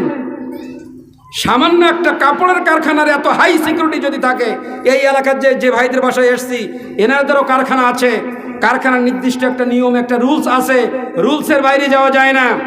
একটা সামান্য জিনিস তৈরি হচ্ছে তাই তার নিয়ম যদি থাকে, এই পৃথিবীতে আশরাফুল মাখলুকাত সৃষ্টির যেই কারখানা ফি করারিম মাকিন, একটা সুরক্ষিত স্থান আল্লাহ নির্ণয় করলেন, যেখানে পৃথিবীর কোনো জাম, কোনো জীবাণু কিছুই প্রবেশ করতে পারবে না। পৃথিবীতে আল্লাহ তাআলা এমন এক ফুটফুটে সন্তান পৃথিবীতে আল্লাহ আনতে চান, একটা নবজাত, একটা পৃথিবীতে এমন একটা বংশ আল্লাহ তাআলা আনতে চান, যেই কারখানার মাধ্যমে, সেই কারখানা হলো আমাদের স্ত্রী। মহিলাদের এই যে 4 আঙুল পেট, এই পেট যার যত বেশি দামি হবে, ওই পেটের মাধ্যমে পৃথিবীতে তত বেশি দামি সন্তান হবে। এই যে মাওলানা সাহেব এখানে বসে আছে, আমি ওনার পাশে জ্ঞানহীন, জ্ঞানপাপী একজন লোক আমি বসে আছি। এই মাওলানা যে মায়ের পেটের ভিতরে জন্মগ্রহণ করেছিল, তার মা পর্দা নিশি না হলে আলেম হতে পারেনি। যেই মা আল উম্মাহাতু মাদ্রাসাতুন, এক একটা মা হলো এক একটা বাড়ির এক একটা ইউনিভার্সিটি। যেই মা যেই বাড়িতে যত বেশি ভালো হবে, ওই ফ্যামিলিতে ওই বাচ্চা তত বেশি ভালো হবে। যেই মা যত বেশি খারাপ হবে, সেই জায়গায় সেই বাচ্চা তত বেশি খারাপ হয়ে যাবে। আল্লাহ তাআলা বললেন, ফাকিম ওয়াজহাকা লিদ-দীনি হানিফা, তুমি তোমাকে ইসলামের জন্য আগে একনিষ্ঠ করো। আজকে আমি যদি ইসলাম বুঝতাম, আমি যদি ওই জ্ঞান আমি প্রাপ্ত হতাম, তাহলে আমি ইসলাম হলে একটা মেয়েকে বিবাহ করতাম, আর আমি আমার স্ত্রীকে এমন দিন শিক্ষা প্রদান করতাম, আমাকে বলা লাগতো না আমার স্ত্রী একটা বাচ্চা হলে ওরা ইসলামী নাম রাখা, ইসলামী কালচারে কালচারিত করা, বাইরের কোনো অপসংস্কৃতি তাকে স্পর্শ না করা, এই শিক্ষা দান করতো তার স্ত্রী জানতো পর পুরুষ বেগানা পুরুষের সামনে আমি যাব না, যদি আমি যাই আমাকে দেখে ফেলে, তাহলে আমাকে দায়িত্ব হিসেবে আল্লাহর দরবারে উঠতে হবে। আর বেগানা পুরুষ যদি আমাকে দেখে, এই জন্য আমার স্বামী আল্লাহর কাঠগড়ায় উঠবে। সুতরাং আমি আমার স্বামীর নিয়মের বাইরে, তার ঘরের বাইরে কোনোদিন আমি যেতে পারি না, এটা মানায় না, আমি যেতে পারবো না। এটা হলো ভালো স্ত্রীর লক্ষণ।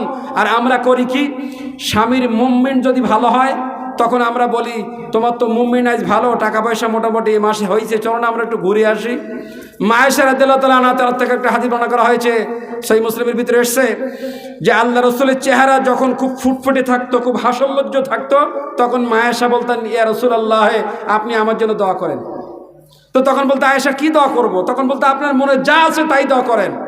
মানে কালচারটা দেখেন, শিক্ষা দেখেন, শিক্ষা ব্যবস্থা দেখেন, শিক্ষা নীতিটা দেখেন, যে আমাদের স্ত্রীরা যখন আমাদের কোনো ভালো একটা টাইম দেখে তখন বলে চলো ঘুরে আসি।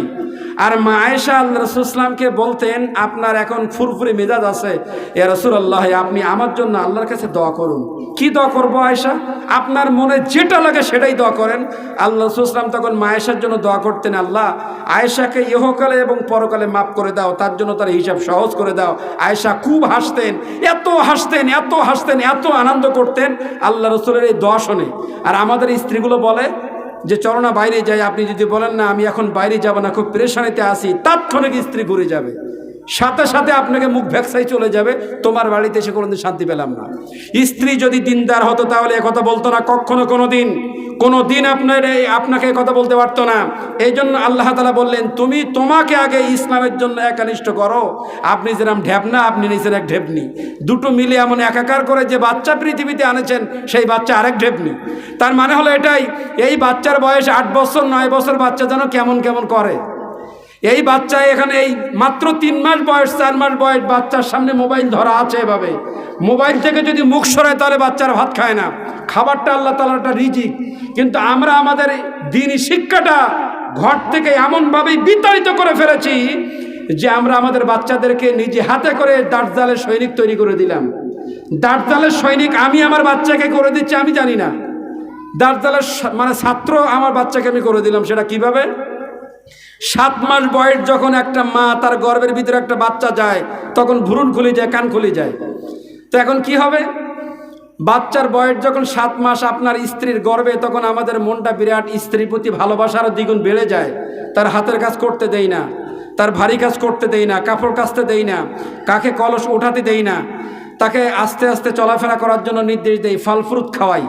তো ওই সময় আমরা কি করি, যে তুমি চলাফেরা নড়াচড়া একটু কম করো, তোমাকে মোবাইলে MP ভরে দিলাম, এখানে বসে বসে হিন্দি সিনেমাগুলো দেখো, হিন্দি সিরিয়ালগুলো দেখো। এবারে আপনার স্ত্রী চেয়ারে বসে, সোফায় বসে, খাটে বসে বসে ওই সিরিয়ালগুলো মেনটেন করতেছে, গানগুলো দেখতেছে। হঠাৎ একটা জামা দেখতেছে, টেলিফোন করতেছে, কোথায় আছো? আমি অফিসে আছি, আমি সিরিয়াল দেখতে দেখতে এত সুন্দর একটা জামা দেখছি, আমি ছবি তোমাকে পাঠিয়ে দিচ্ছি, ওইটা তুমি আমার জন্য নিয়ে আসবে। মানে কালচারটা দেখেন, ইসলামের ওপরে কতটুকু আমরা আছি, ধর্মের ওপরে কতটুকু আমরা আছি। ধর্মটা বিশ্বাস করছি, ধর্ম তো হাওয়াই লাড্ডু। বাংলাদেশের এই চাঁপাই নবাবগঞ্জের ভাষায় ধর্ম হাওয়াই লাড্ডু, ধর্ম বিক্রি হয়। ধর্ম কেমনে বিক্রি হয় সেই হাদিসটা আমি একটু সামনে যেয়ে বলছি আপনাদেরকে। এবার শোনেন, ভ্রূণ যখন খুলে যায়, ওই মায়ের কাছ থেকে যখন ওই গানগুলো আসে বাচ্চা শোনে। যেই মা পেটের ভিতরে বাচ্চা থাকে, যত বেশি যেই মা কোরআন আল কারীম পড়তে পারবে, ওই বাচ্চা পৃথিবীতে আসলে আল্লাহ তাআলা ওর জবান দিয়ে আরবি ভাষা, আরবির হাফেজ খুব দ্রুত তার আয়ত্তের ভিতরে চলে আসবে। কিন্তু মার অভ্যাস ছিল খারাপ, মার অভ্যাস ছিল কি? খারাপ অভ্যাস ছিল। এই জন্য আল্লাহ তাআলা বললেন, ফাকিম ওয়াজহাকা লিদ্দীনি হানিফা, তুমি তোমাকে ইসলামের উপরে, ইসলামের জন্য আগে একানিষ্ঠ করো। কোন ইসলাম? আমরা তো ইসলাম জানি না। আমার ভাইয়ের, আল্লাহ তাআলা বললেন, ওয়া কুল্লা ইনসানিন আলজামনাহু তায়রাহু ফি উনুকি ওয়া নুখরিজু লাহু ইয়াওমাল কিয়ামাতি কিতাবান ইয়ালকাউহু মানশুরা। আল্লাহ বললেন, প্রত্যেকটা মানুষের ভাগ্য, মানুষের ভালো মন্দটা ওর কাদের উপরে, গ্রীবার উপরে আমি আল্লাহ ঝুলাই দিলাম। সারা জীবন আপনারা জানেন, বিশ্বাস করেছিলেন আমার ভাগ্য আল্লাহর হাতে, আর আল্লাহ উল্টা বলে দিলেন। সূরা বানী ইসরাঈলের 13 নম্বর আয়াতে এটি আল্লাহ বললেন, ওয়া কুল্লা ইনসানিন আলজামনাহু তায়রাহু ফি উনুকি, প্রত্যেকটা মানুষের ভাগ্য আমি আল্লাহ তার কাঁধের উপরে ঝুলাই দিলাম। আপনার ভাগ্য আপনার কাঁধে, আমার ভাগ্য আমার কাঁধে, ছেলের ভাগ্য ছেলের কাঁধে। এই যে ইমাম সাহেবের ভাগ্য ইমাম সাহেবের কাঁধে। এখন ভাগ্য কারে বলেন? ভাগ্য নিয়ন্ত্রণ কিভাবে করতেছেন? ভাগ্যটা হলো ওটাই, একটা কথা বলেছেন অমনি লেখা হয়ে গেল। সম্মানিত লেখক বৃন্দ লিখলেন, আপনি একটা হাত দিয়ে কাজ করলেন, সেটা লেখা হয়ে গেল। আপনি চোখ দিয়ে একটা জিনিস দেখেছেন, এটা লেখা হয়ে গেল। পা দিয়ে হাঁটাহাঁটি করেছেন, লেখা হয়ে গেল।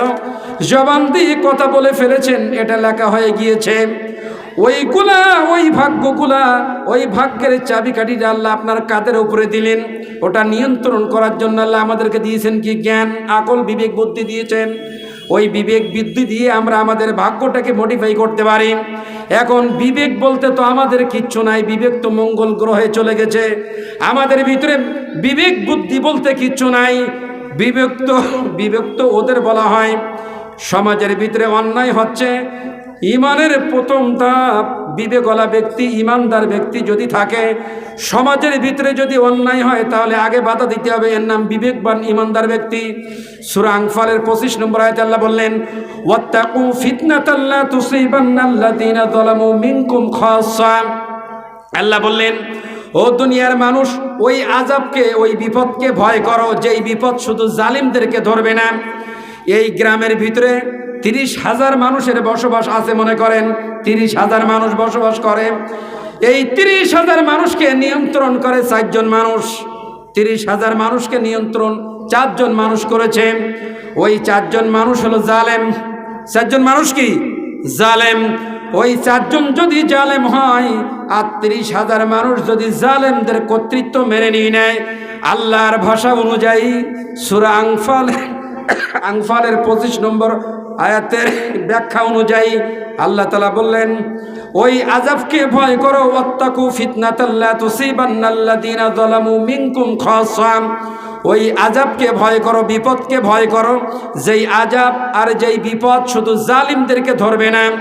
যারা সমাজের 80% মানুষ ছিল, যাদের বিবেক বুদ্ধি ছিল, যারা চুপচাপ ছিল, অন্যায় দেখার পরে অন্যায়ের প্রতিবাদ করে নাই, নিরীহ মানুষের প্রতি নির্যাতন চলেছে, বিবেকওয়ালা ব্যক্তি এর প্রতিবাদ করতে পারে নাই, চুপচাপ ছিল। ওই চুপ থাকার কারণে আমি রব্বুল ইজ্জাত ওয়াল জালাল 4 জন সুদ্ধা ওই 30,000 মানুষের প্রতি আমি আল্লাহ গজব দিয়ে শেষ করে ফেলবো, কারণ অন্যায়ের প্রোটেকশন এরা করতে পারে নাই। তার মানে হলো এটাই, অন্যায় যদি সামনে দেখেন তাহলে প্রোটেকশন করতে হবে। কি করতে হবে? প্রোটেকশন না করে আপনি যদি বলেন পরিস্থিতি খারাপ, দেশকল খারাপ, এখন আমি কিছু বলতে পারবো না, এভাবেই যদি আপনি চুপচাপ থাকেন তাহলে কি হবে? আল্লাহ বললেন, এই চুপ থাকলে হলো বোবা শয়তান। এ কি শয়তান? এ হলো বোবা শয়তান। আমি আল্লাহ তাআলা ওর ভিতরে দিয়েছিলাম একটা আগুন, ইমান। ইমান এমন একটা জিনিস যা কারোর কাছে মাথা নত করে না। ইমান এমন একটা জিনিস যা পৃথিবীর কোনো ব্যক্তির কাছে মাথা নত না করার নাম হলো ঈমান, যে কখনো কোনোদিন বাতিলের কাছে আপোষ করতে পারে না। এই গ্রামের ভিতরে অন্যায় অত্যাচার জুলুম দিয়ে ভরে গিয়েছে, একজনও মানুষ কথা বলছে না, চোখ বন্ধ করে চলাফেরা করতেছে। এর নাম ইমানদার বলা হয় না, এর নাম ধর্ম বলা হয় না, এর নাম বিবেকবান ব্যক্তি কখনো কোনোদিন বলা হয় না। আল্লাহ তাআলা বললেন অকুল্লা ইনসানিন আলজামনাহু তায়রাহু ফি উনুকি, প্রত্যেকটা মানুষের ভাগ্য তার কাঁধের উপরে আমি আল্লাহ ঝুলাই দিলাম।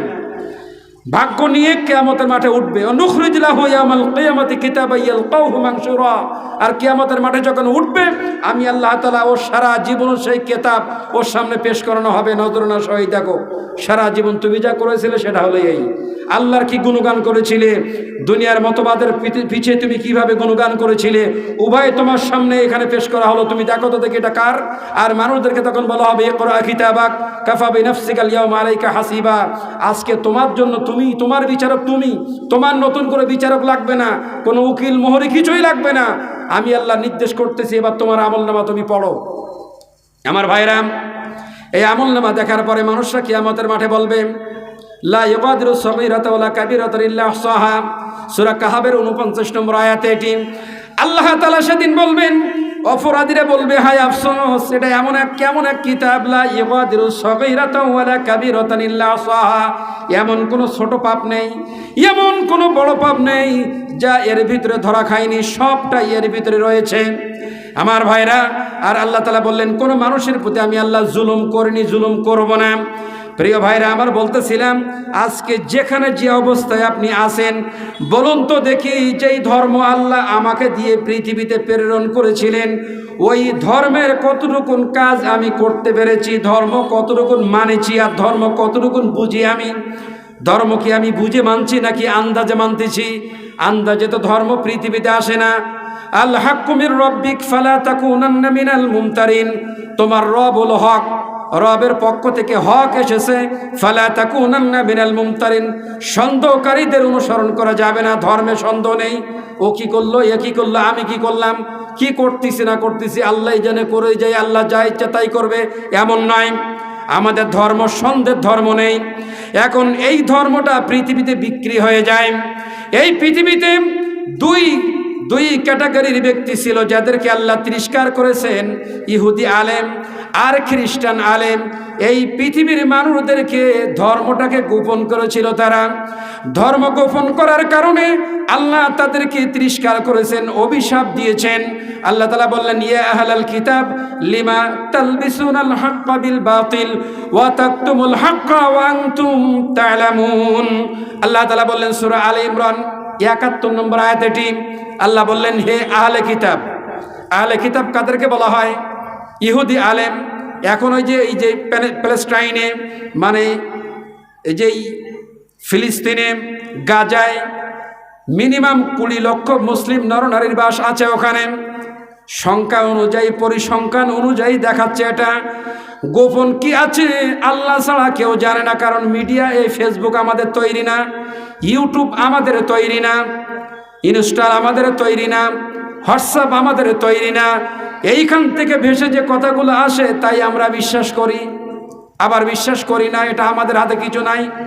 আর একটা তথ্য আপনাকে দিচ্ছি, আপনার স্বামী ওই যে কেরালায় কাজ করতেছে, আপনার স্বামী চেন্নাইতে কাজ করতেছে, আপনি স্ত্রী বাড়িতে আছেন। মানুষের ঈমান যে নেই তার কারণ দেখেন, 1 মাস হয়ে গেল, 2 মাস হয়ে গেল, স্ত্রীর সাথে সকাল বিকাল কথা হয়, ভিডিও কলে কথা হয়। আল্লাহর নবী বললেন আমার উম্মতদেরকে সবচেয়ে বেশি ভয় পাই একাকী পাপ। আমার উম্মতরা একা একা পাপ করবে। একা একা পাপ কেমনে করে? আমরা জানি ডাবল পাপ হয়। হাদিসের কিতাবে পড়েছিলাম একা একা পাপ করে মানুষ। সাংসারিক জীবনে এসে বুঝেছি, আর এই পৃথিবীতে এই মোবাইল আসার পরে আরও বুঝেছি মানুষ একা একা পাপ কিভাবে করবে। একটা ছেলে কম্বল মুড়ে দিয়েছে শীতের সময়, তার ডাইনি বামে কেউ নেই, দরজার লক লাগাই দিয়েছে। মোবাইলের আরেকটা সাইট রয়েছে, নন মুসলিমরা মুসলিমদের ঈমান হরণ করার জন্য তারা প্ল্যান তৈরি করে। মুসলিমদের ঈমান নষ্ট করার জন্য তারা সর্বপ্রথম মহিলা বেছে নিয়েছে, মদ বেছে নিয়েছে, টাকা পয়সা বেছে নিয়েছে। এই পৃথিবীতে ঈমানদাররা নারীর প্রতি আসক্ত বেশি হয়ে যায়। 7 মিলিয়ন নারীর একেবারে উলঙ্গ করে খারাপ দৃশ্য তারা মহাকাশে ছেড়ে দিয়েছে। আপনার মেয়ে আর আপনার ছেলে মোবাইলের মাধ্যমে এমন কিছু তারা ফটোগ্রাফি দেখছে, পর্নোগ্রাফি দেখছে, দেখার সাথে সাথে ওই ব্যক্তির ঈমান চলে যাচ্ছে। আমার ভাইরা বলতেছিলাম, আপনার স্বামী কোথায়? চেন্নাইতে কাজ করতেছে, লিভারের কাজ করতেছে, 2 মাস 3 মাস হয়ে গেল। হঠাৎ টেলিফোন করে বলছে, ফাতেমার মা, জহুরার মা, খালেদার মা, অনেক দিন তোমারে দেখি না, একটু দেখি। দেখতে দেখতে এমন কিছু আবদার করে ফেলেছে। এই হোয়াটসঅ্যাপ যারা নির্মাণ করেছে তারা এমন গোপনীয়তা তাদের ভিতরে আছে, ভিডিও কলে আমরা একে অপরকে যখন দেখি এই রেকর্ডটা আগে তাদের কাছে থাকে, তারা প্রকাশ করে না। আপনার চেহারা আগে তাদের কাছে থাকে। সামান্য এই যে আমরা টেলিফোনে কথা বলি এটাও রেকর্ড থাকে, আমরা তো জানি, অনেকেই জানি না। বলতেছিলাম, নেটের জগতে যা কিছু করবেন অমুসলিমদের কাছে রেকর্ড থাকে। স্ত্রীকে দেখতে দেখতে হঠাৎ বললেন, স্ত্রী তোমাকে তো, যেহেতু তুমি আমার হালাল স্ত্রী, আল্লাহ তোমাকে আমার হালাল করেছেন, আমার জন্য তুমি হালাল, তোমার জন্য আমি হালাল। হালাল স্ত্রীকে আপনি হোয়াটসঅ্যাপের মাধ্যমে, নেটের মাধ্যমে যখন তার অঙ্গ প্রত্যঙ্গ দেখতে চাইবেন, আপনি যদি কেউ দেখেও ফেলে অথবা কেউ দেখে, অনেকদিন স্বামী তৈরি আছে, স্বামীর কথা মতো স্ত্রীরা অনেক সময় রাজিও হয়ে যায়। এইটা যদি করে তাহলে মরণটা দেখেন। আপনার স্ত্রী আপনি ছাড়া দ্বিতীয় কোনো দিন কোনো ব্যক্তির সামনে যায় নাই, পর্দা মেনটেন করেছিল, জীবনে ঘরের বাইরে যায়নি। কিন্তু আপনি জানেন না, একটা ভুলের কারণে আপনার স্ত্রীর অঙ্গ প্রত্যঙ্গ অমুসলিমদের কাছে রেকর্ড হয়ে আছে। যারা হোয়াটসঅ্যাপের ভিতরে স্ত্রীদের সাথে ভিডিও কলে কথা বলেন, এটা রেকর্ড হয় আগে কোথায় জানেন? অমুসলিমদের হাতে। আপনি তো জানেন না আপনার স্ত্রী এবং আপনি দুইজন রেকর্ড তাদের কাছে, কিন্তু তারা এমন গোপনভাবে রেখেছে, প্রকাশ কোনোদিন করে না। যারা এ কাজ করতেছেন আজকের পর থেকে অনুরোধ করব, দয়া করে অনুরোধ করবো, এ কাজ করবেন না। আর পারবেন তো ইনশাল্লাহ? খবরদার এ কাজ আর করবেন না। যা করেছেন আল্লাহর কাছে ক্ষমা চান, আর ক্ষমা চাবেন বাকি, ওদের কাছে তো অলরেডি রেকর্ড হয়েই গেছে। এ তো ক্ষমা চেয়েও কোনো লাভ নাই, আছে নাকি? ক্ষমা চেয়েও আর লাভ নাই, রেকর্ড অলরেডি সেখানে হয়েই গিয়েছে, হয়েই আছে। তো যেটা বলতেছিলাম, আল্লাহ তাআলা বললেন, লা ইগাদিরু সগীরাতাও ওয়ালা কাবীরাতান ইল্লা আহসাহা। এটা দেখার পরে মানুষরা বলবে, আল্লাহ এমন কোনো ছোট পাপ নাই, এমন কোনো বড় পাপ নাই যা কিতাবের ভিতরে লিপিবদ্ধ করা হয় নাই। প্রত্যেকটি পাপ আল্লাহ কিতাবের ভিতরে লিপিবদ্ধ করা হয়েছে। আল্লাহ তাআলা বললেন, আমি কোনো ব্যক্তির প্রতি এক চুল পরিমাণ জুলুম করিনি, এটা হলো ওর প্রাপ্য, এটা হলো ওর পাওনা। আমার প্রিয় ভাইরা, বলতেছিলাম যে আল্লাহ তাআলা আমাদেরকে জ্ঞান, আমাদের বিজ্ঞান, আমাদের বিবেক, বুদ্ধি সব দিয়েছে। দেওয়ার পরে মধ্যখানে এবার আপনি বলুন তো দেখি, ধর্মের যেভাবে রীতিনীতি আমাদের মানার প্রয়োজন ছিল, আমরা কি মানতে পারছি? কথা বলেন, আমরা মানছি কিভাবে? আফাতুমিনুনা বিবাদিল কিতাবি ওয়া তাকফুরুনা বিবাদ। আল্লাহ তাআলা বললেন, তুমি আমার কেতাবের, মানে আমার হুকুম কিছু তুমি মানলে যেটা তোমার পক্ষে যায়। রমজান মাসে রোজা রাখলে, মাঝে মাঝে তুমি সালাত আদায় করলে, এরপরে মানুষকে দেখলে কখনো সালাম দিলে, কখনো দিলে না। ইসলামের কিছু নিয়ম তুমি মানলে, যেটা তোমার বিরোধিতা চলে গেছে সেটা তুমি মানলে না। সেটা কি? যে তুমি সুদের সাথে লিপ্ত আছো, ঘুষের সাথে লিপ্ত আছো, গোপন পাপের সাথে লিপ্ত আছো। এই অন্যায় ও জুলুম অত্যাচারের সাথে যারা লিপ্ত আছে তারা শুনে নেন, সূরা বাকারার 85 নম্বর আয়াতে আল্লাহ তাআলা বললেন, আফাতুমিনুনা বিবাদিল কিতাবি ওয়া তাকফুরুনা বিবাদ। যারা কিছু অংশ মানবে কিতাবের, কিছু অংশ ছেড়ে দিবে, তাহলে তাদের এই পৃথিবীতে যেমন দুর্গতি, আর পরকালে আল্লাহ তাআলা বললেন তাদের কঠিন আযাব ধরে ফেলবে। আমার প্রিয় ভাইরা, আমার প্রিয় বন্ধুরা, সুতরাং আমরা ইসলাম পরিপূর্ণভাবে মানব। এখন ধর্ম বিক্রি হয়। এই পৃথিবীতে আল্লাহ তাআলা 2টা কেতাবধারী ব্যক্তিদেরকে অভিশাপ দিয়েছিলেন। একটা হলো ইহুদি আলেম, আর একটা হলো খ্রিস্টান আলেম। এরা ধর্মটাকে গোপন করেছে, তাই আল্লাহ এদেরকে অভিশাপ দিয়েছেন। আল্লাহ এই কথা কোরআন আল কারিমে রসুলের প্রতি নাজিল করে আমাদেরকে জানাই দিলেন, হে মুহাম্মদ সাল্লাল্লাহু আলাইহি ওয়াসাল্লাম, আপনাকেও আমি আয়াতটা এই জন্য নাজিল করলাম, আপনার উম্মতেরা এ কাজ যেন না করে। তাদের প্রতি আমি কিতাব দিব, জ্ঞান দিব, এই দেওয়ার পরে তারাও যেন জাতির কাছে কি না করে, এই জাতির কাছে যেন এই ধর্ম বিক্রি না করে, ধর্ম যেন গোপন না করে। কিন্তু বিশ্বনবী সাল্লাল্লাহু আলাইহি ওয়াসাল্লাম একটা কথা তিনি বলেছিলেন, সেটা হলো কি? হযরত সাওবান বিন মাউলি রাদিয়াল্লাহু তাআলা তিনি বললেন, ওয়া ইন্না মিম্মা তুখাওয়াফু মিনহু আলাইয়া উম্মতি আইম্মাতা মুদাল্লিন। 2 ক্যাটাগরির ব্যক্তি আমার উম্মতদেরকে জাহান্নামের টিকিট ধরাবে। এমনি তো এরা ধর্ম জানেই না, ধর্ম বোঝে না।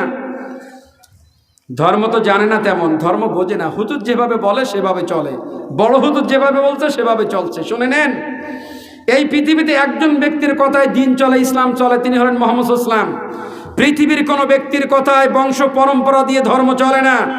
রাসূল সাল্লাল্লাহু আলাইহি ওয়াসাল্লাম তিনি বললেন, এই পৃথিবীতে দুই ক্যাটাগরির ব্যক্তি আমার উম্মতদেরকে জাহান্নামের টিকিট ধরাবে। এক, সমাজের নেতা। এক কারা? সমাজের নেতা মানুষদেরকে জাহান্নামের টিকিট ধরাবে। নেতা কারা? কোন নেতা আপনাকে জাহান্নামের টিকিট ধরাবে? আপনি কি তা জানেন কখনো?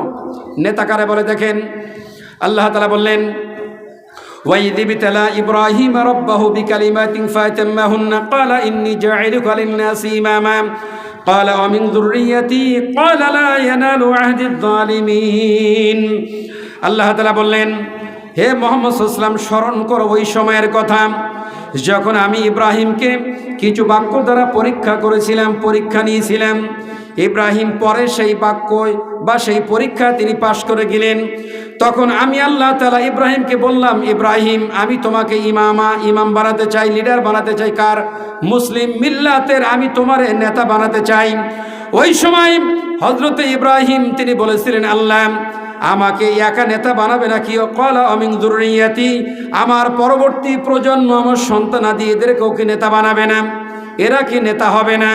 ওই সময় আল্লাহ দিগ্ধ কণ্ঠে বললেন, ক্বালা লা ইয়ানালু আহদিয যালিমিন। ইব্রাহিম শুনে নাও, কোন জালিম, কোন ফাসিক, কোন ফুজ্জার মুসলিমদের নেতা কোনোদিন এরা হতে পারবে না। তার মানে মুসলিমদের লিডার, মুসলিমদের নেতার কাফের হতে পারে না, ফাসিক হতে পারে না, জালিম হতে পারে না। একথা কার কথা বলেন? একথা কার? আল্লাহর। এখন নেতা নির্বাচন কিভাবে করবেন? ফজরের সালাত আদায় করলেন মসজিদে, নেতার বাড়িতে নেতাকে ডাকতে গেলেন, নেতা এখনো ঘুমিতে উঠেনি, বেলা 8টা বাজে। আপনি তো ওই নেতার অনুসরণ আপনি করলেন। লা ইয়াশরাবান্নান নাসু মিন উম্মতি লা খামরা ইয়ামুসুনাহা বিগাইরি ইসমিহা ইয়াযিবু আলা রুউসিহিম বিল মাআসি ওয়াল মাগনিয়াত ইয়াখসিফাল্লাহু বিহিমুল আরদা ওয়া ইয়াজআলা মিনহুমুল কিরাদাতা ওয়াল খিনজির। হযরত আবু মুসা আশআরী তিনি বললেন, আল্লাহর নবী বলেছেন, আমার উম্মতের এক শ্রেণীর ব্যক্তি আছে যারা মদ পান করবে, রাত জেগে জেগে মদ পান করবে। ইয়ামুসুহা বিগাইরি ইসমিহা, নাম দেবে ভিন্ন। আমার ভাইরা, এবার আপনি বলুন তো দেখি, আপনার নেতা মদ পান করেন, এটা কি আপনি বলতে পারবেন? আপনি যেই নেতার অনুসরণ করেছেন ওই নেতা মদ পান করেন, যেই নেতার আনুগত্য করেছেন ওই নেতা রাত জেগে মদ পান করেছেন, যেই নেতার অনুসরণ করেছেন ওই নেতা গরিবের রক্ত চুষে খেয়েছে, গরিবের গম চুষে খেয়েছে, রোডঘাট কালভার্ট চুরি করে খেয়েছে, school varsity, university, high school যা কিছু রয়েছে টাকা মেরে চুরি করে খেয়েছে। যে ব্যক্তি চুরি করে খায়, গরিবের টাকা চুরি করে খেয়ে মদ পান করে রাত জেগে নর্তকীদের সাথে সময় অতিবাহিত করে, এই ব্যক্তি মুসলিমদের কোনোদিন নেতা হতে পারবে না। পারবে নাকি?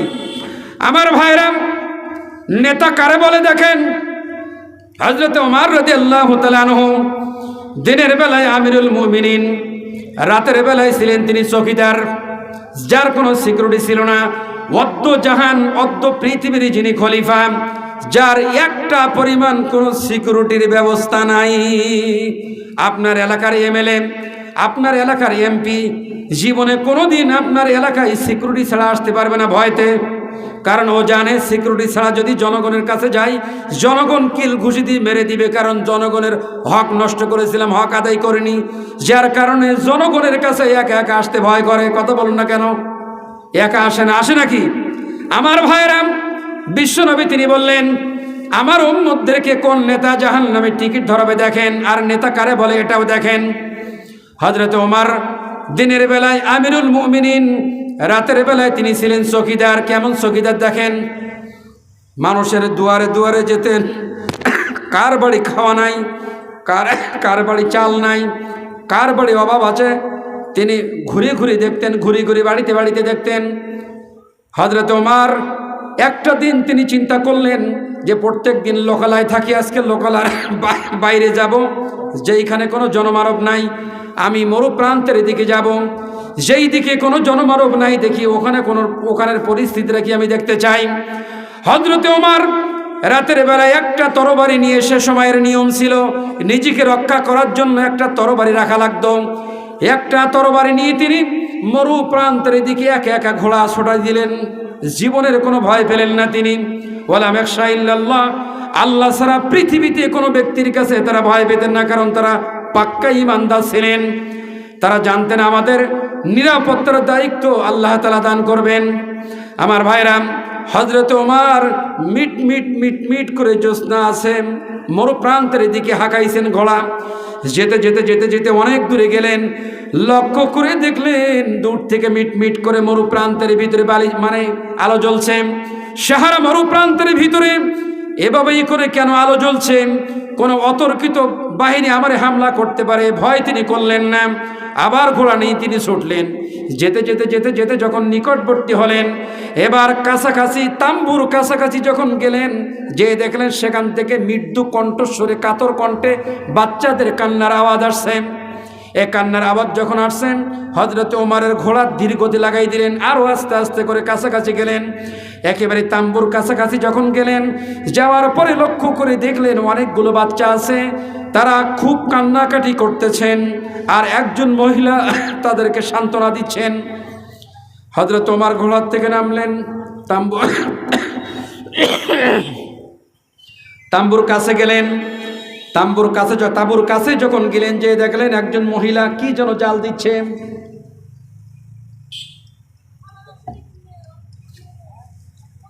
কি যেন জাল দিচ্ছে উনুনের ভিতর হতে। বাচ্চাগুলো মা মা করে কাঁদছে, বলছে মা খেতে দাও খেতে দাও। মা বলছে বাবা গোশত রান্না হচ্ছে, অপেক্ষা করে দিচ্ছি। ওমর দাঁড়াই দেখছেন। আল্লাহর নবী বললেন, এই পৃথিবীতে আল্লাহ দ্বিতীয় কোনো নবী দিবেন না, লা নাবিয়্যা বা'দি ওয়ালা ওমর। এই পৃথিবীতে আল্লাহ কোনো নবী দিবেন না। যদি আমার উপরে কাউকে নবী দিতেন, ওমরকেই দিতেন, কারণ ওমর এত রাগী, জীবনে কখনো তিনি বাতিলের কাছে আপোষ করেন না, আপোষহীন নেতা। হযরত ওমর অনেকক্ষণ দাঁড়াই দেখলেন, বাচ্চা এত কাঁদছে মায়ের কাছে, আর মা সান্ত্বনা দিচ্ছে, বাবা গোশত হচ্ছে, একটু পরেই গোশত খেতে দেব, অপেক্ষা করো। বারবার চাচ্ছি আর বারবার মা সান্ত্বনা দিচ্ছে, কিন্তু খেতে দিচ্ছে না। এটা দেখতে দেখতে দেখতে দেখতে ওমর আর নিজেকে ধরে রাখতে পারলেন না, শান্ত হতে পারলেন না। বললেন, ও জালিম মহিলা, তোমার মতো জালিম তো আমি আর দেখলাম না। তুমি তোমার বাচ্চাকে কেন খেতে দিচ্ছ না? খাবার জন্য একেবারে ছটফট করতেছে, ওদেরকে খেতে দাও। ওই সময় মহিলা পর্দার ভিতরে থেকে বললেন, হে আগন্তুক, তুমি আমাকে চেনো না, জানো না, আমাকে তুমি জালিম বলতে পারো না। আমাকে কেন তুমি জালিম বললে? তুমি কি আমাকে চেনো? আমরা ভিনদেশি মানুষ, আমরা এখানে যেতে যেতে ওমরের কাছে যেতে চেয়েছিলাম।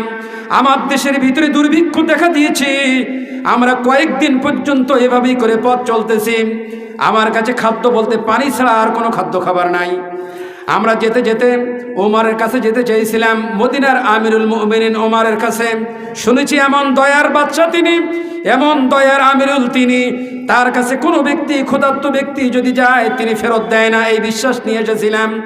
আস্তে আস্তে রাত হওয়ার কারণে এখানে তাম্বু গেড়ে দিয়েছি, আমরা কয়েকদিন পর্যন্ত খাই না। আমার বাচ্চাগুলো অভুক্ত অবস্থায় আছে। আমার বাচ্চা যখন আমি মা আমার কাছে খাবার চাচ্ছে, আমার কলিজার ভিতর থেকে যেন রক্তক্ষরণ হয়ে যাচ্ছে।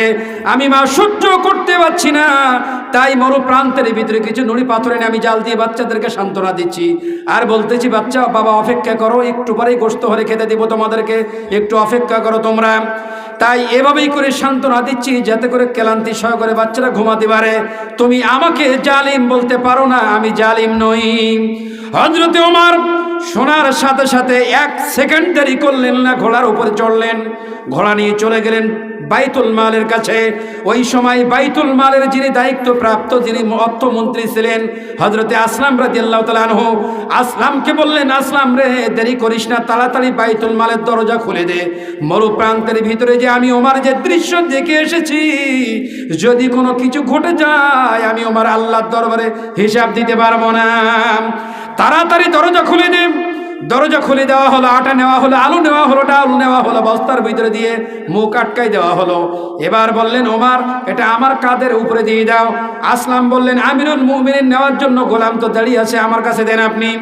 ওই সময় ওমর বললেন, ওগো আসলাম রে, কিয়ামতের মাঠে ওমরের বোঝা তুমি বহন করবে না, আমার বোঝা তুমি আমারে বহন করতে দাও। আমার ভাইরাম, হযরত ওমর কাঁধের উপরে উঠালেন, ওটা নিয়ে ঘোড়ার উপরে রাখলেন, মরু প্রান্তের দিকে একা একা ছুটলেন হযরতে ওমর।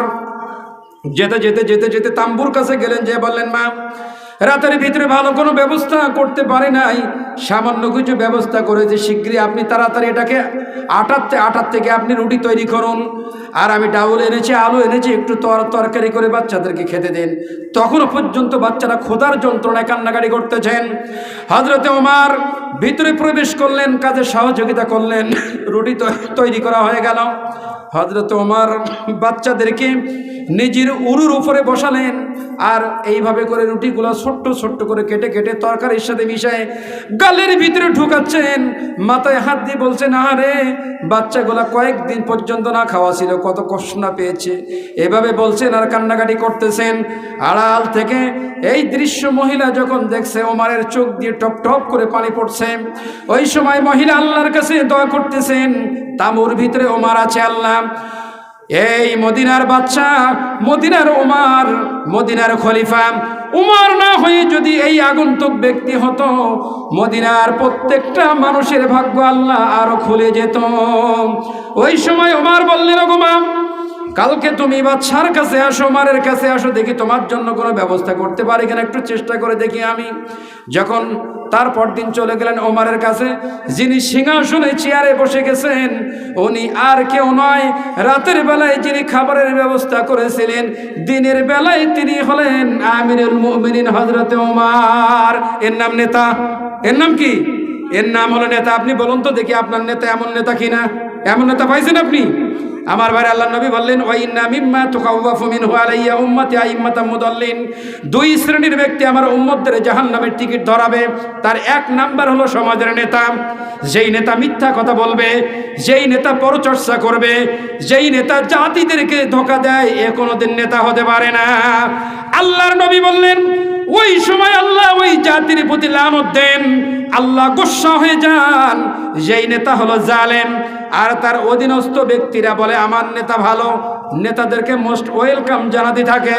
আল্লাহর নবী বললেন, ওই সময় আল্লাহ ওই এলাকায় আল্লাহর গজব পৃথিবীর কেউ থামাতে পারবে না।